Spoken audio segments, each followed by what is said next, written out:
In my time as a motorcyclist, I have been in 3 serious accidents that have sent me to a hospital.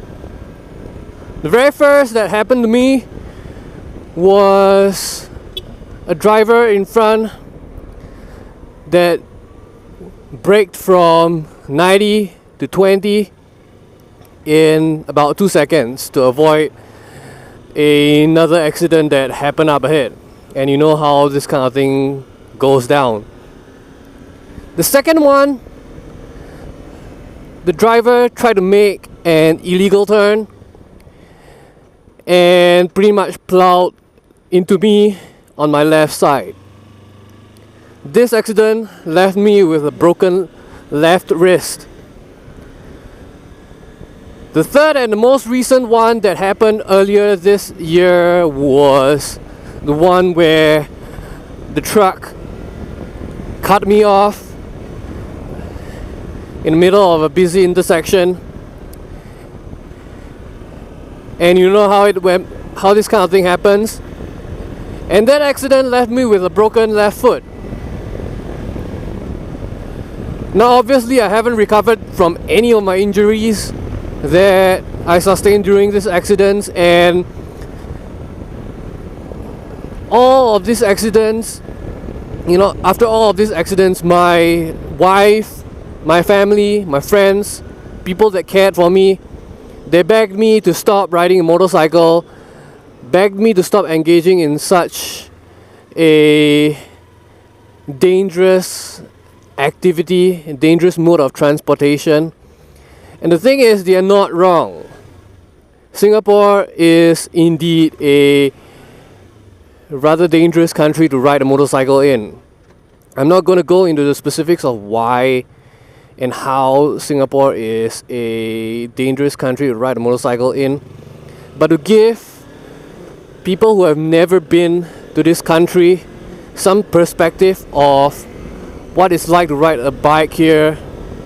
You can treat it as driving a car or riding a motorcycle in mainland China, Russia or Saudi Arabia, and you know how these countries have a seriously bad reputation for road safety. In fact, most people die in those countries due to traffic accidents.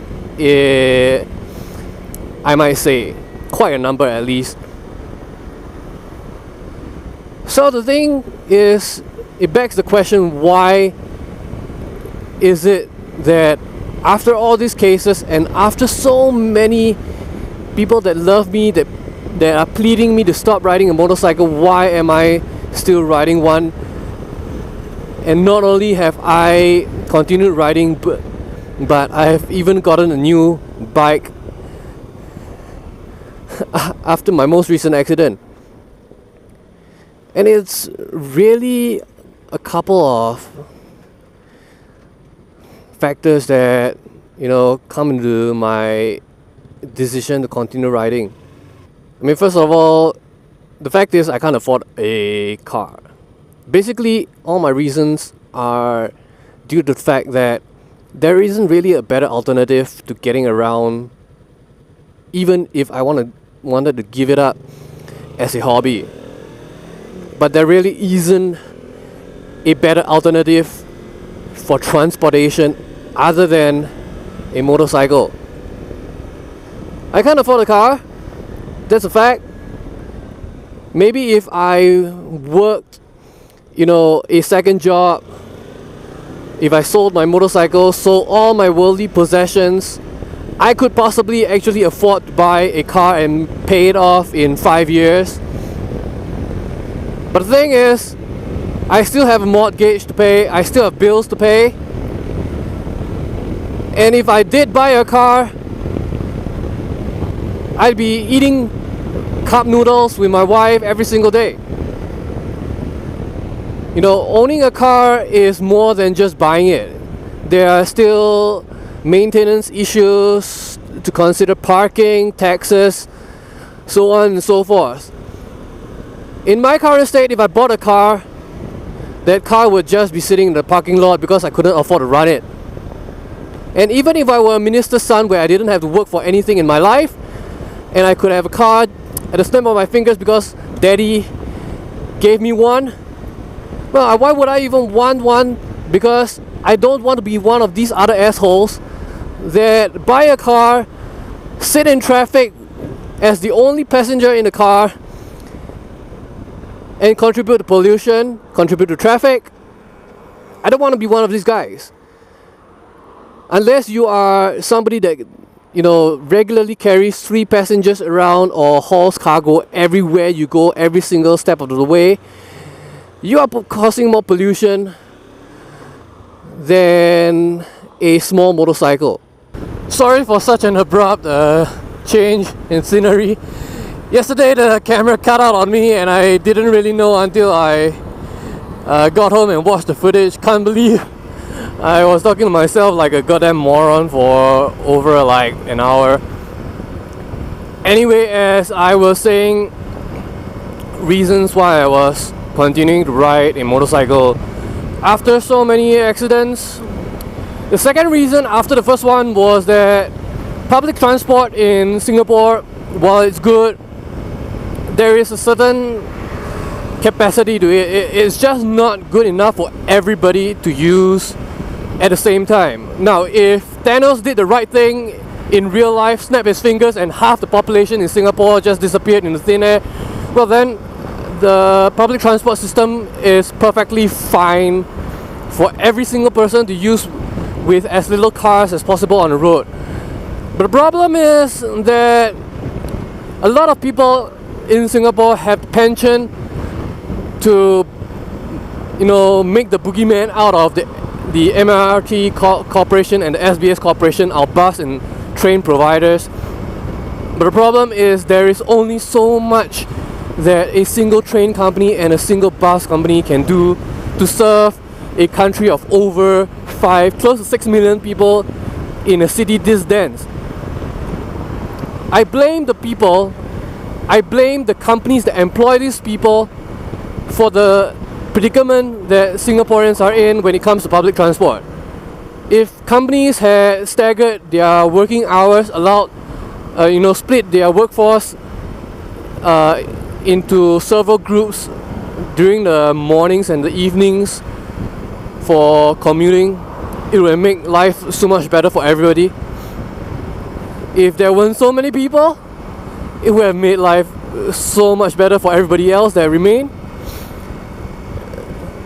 Not only to mention that, please, come on. I'm not limiting this to Singaporeans only, but every single person that really pretty much chooses to live on this island kind of has a personality problem. So taking a bus or train in the morning where, you know, tensions are even higher kind of makes the experience really bad. Basically in China in a nutshell. My third and best reason for why I continue riding a motorcycle is because, well, whoa, must be speeding in the morning. Anyway, the third and best reason I can think of for me to continue riding is something that nobody who has never ridden a motorcycle can ever understand. It's the fact that you have so much freedom with a motorcycle that cannot come close to moving around by public transport or even owning a car. There are some places that, while a motorcycle cannot enter but is mostly commercial, but there are even more places that a car cannot go, mainly tight spaces in urban areas or really sketchy areas in sketchy roads in rural areas that a bike can absolutely plow through and a car cannot do that.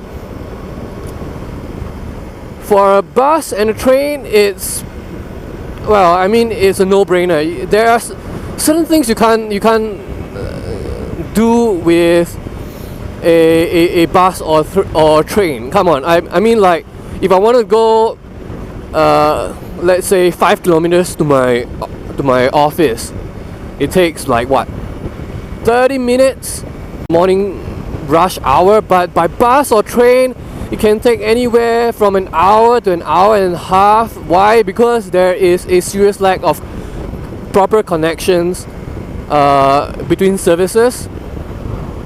It's not like there isn't any connection, but the connections make a big roundabout loop that you wouldn't make on a private vehicle. You just go in a straight line.